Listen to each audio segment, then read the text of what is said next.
Hello అందరికీ, welcome to Naseema's world. నేను మీ నసీమాని. ఈరోజు మన కిచెన్లో రెసిపీ వచ్చేసి మసాలా వడ. ఈ మసాలా వడని చూస్తుంటేనే నోరూరిపోతుంది కదండి. మరి ఈ మసాలా వడని చాలా సింపుల్గా, చాలా క్రిస్పీగా, చాలా టేస్టీగా ఎలా ప్రిపేర్ చేసుకోవాలనేది ఇప్పుడు మన వీడియోలో చూద్దాం. ఈ మసాలా వడల్ని ఎప్పుడు ఈ స్టైల్లో ట్రై చేయకపోతే ఈసారి తప్పకుండా ఈ రెసిపీని ట్రై చేసి చూడండి. చాలా అంటే చాలా టేస్టీగా ఉంటుందండి.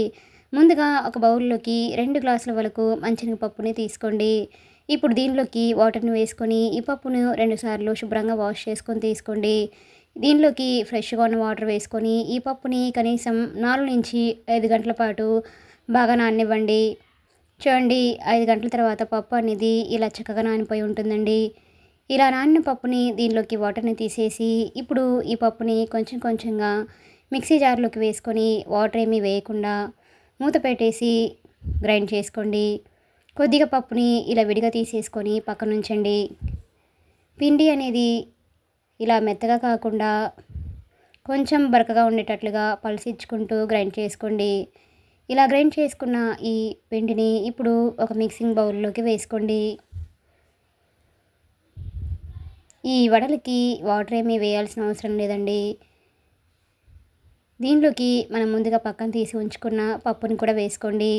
ఈ పప్పు విడిగా వేయడం వల్ల మనకి వడలు అనేవి చాలా క్రిస్పీగా చాలా బాగా వస్తాయండి. దీనిలోకి 3/4 టీ స్పూన్ వరకు జీలకర్ర కూడా వేసుకోండి. అలాగే సన్నగా కట్ చేసి ఉంచుకున్న కరివేపాకును వేసుకోండి.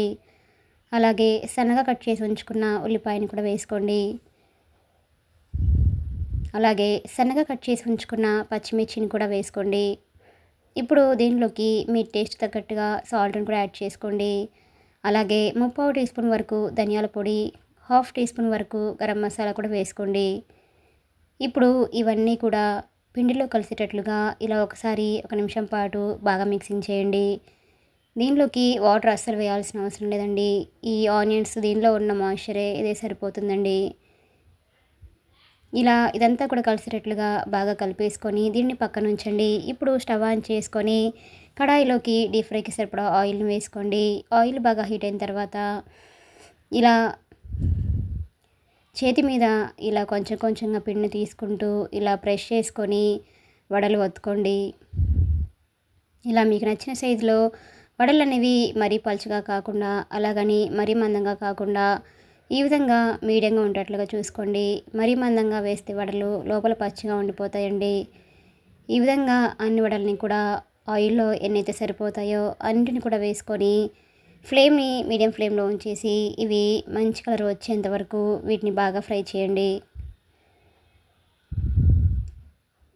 ఫ్లేమ్ని ఇలా మీడియం ఫ్లేమ్లో ఉంచేసి రెండు వైపులా కూడా మనకి మంచి కలర్ వచ్చేంత వరకు ఇలా ఫ్రై చేసుకొని వీటిని ఆయిల్లోంచి తీసేసుకొని ఒక ప్లేట్లోకి వేసుకోండి.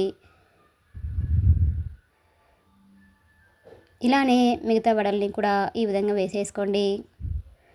మీకు చేతి మీద వేసుకోవడం ఇబ్బందిగా అనిపిస్తే మనకి ఆయిల్ ప్యాకెట్ ఏదైతే ఉంటుందో ఆయిల్ ప్యాకెట్ని ఇలా కొంచెం కట్ చేసుకొని దాని మీద అయినా కూడా ఇలా వడల్ని ఒత్తేసుకొని వేసుకోవచ్చండి.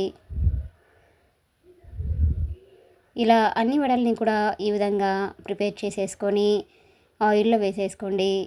వీటిని కూడా రెండు వైపులా బాగా ఫ్రై చేసుకొని ఆయిల్ నుంచి తీసేసుకొని ఒక టిష్యూ పేపర్లో కానివ్వండి లేదా ఒక న్యూస్ పేపర్లో అయినా వేసేసుకోవచ్చండి. చూడండి, ఇలా మనకి మంచి కలర్ వచ్చిన తర్వాత వీటిని తీసేసుకోండి. అంతేనండి, ఎంతో సింపుల్గా ఎంతో టేస్టీగా ఉండే మసాలా వడ అనేది మనకి రెడీ అయిపోయినట్లే.